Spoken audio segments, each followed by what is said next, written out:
How many women do you think suffer from some form of sexual assault in their lifetime? Give me a number. No, today, in Mexico.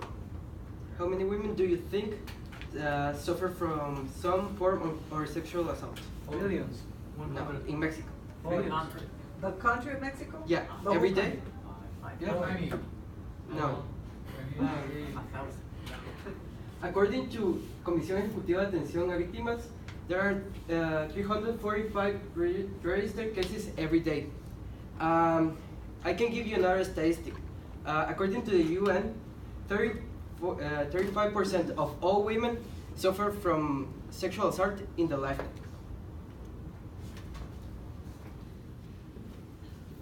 Well, women have been discriminated for a long time ago.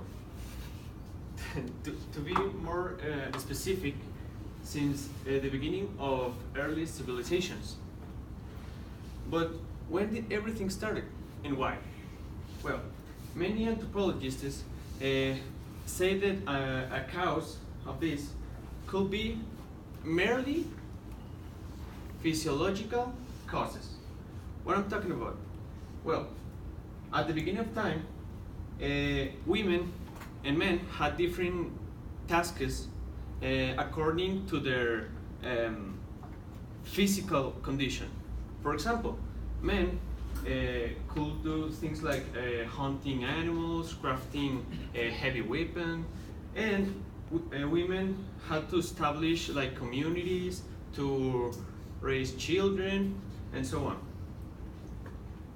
No, that's it.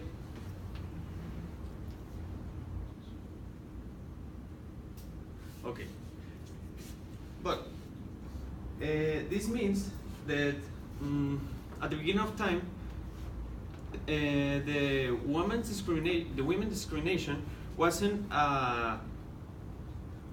directly social exclusion. It was only because of the physical conditions, but this changed. And what I'm talking about, that with the time and the progress of civilizations, not only the social establishment started to grow up, also the sexism. As you know, women were like very discriminated in all of history.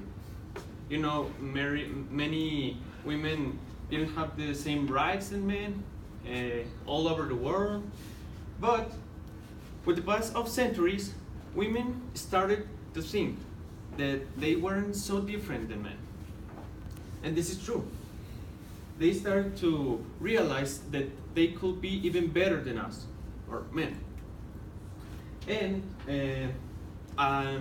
they start to make like communities or congresses of women. And example of this is the women's rights movement in the USA.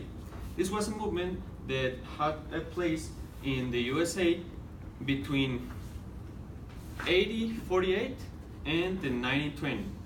It started with the Seneca Falls Congress and ended with the promotion of the women's vote. So as a consequence, this cause has gained more and more popularity all around the world, not just in the US.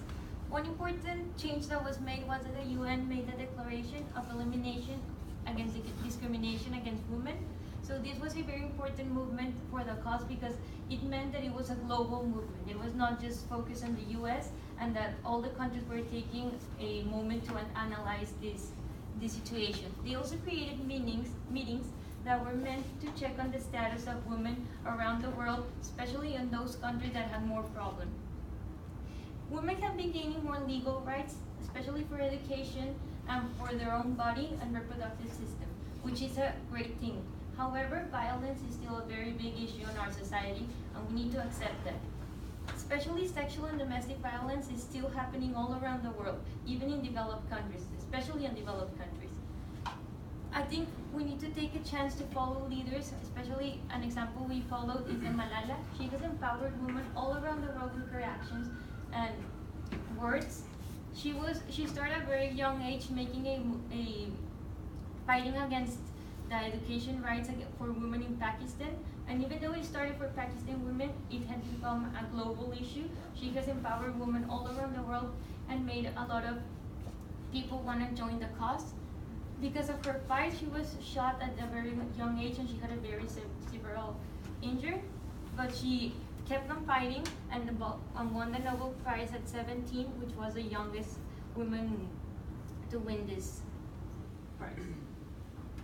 So, in conclusion, now that you know the history of sexism and you know now the troubling statistic, you may think, what are the solutions?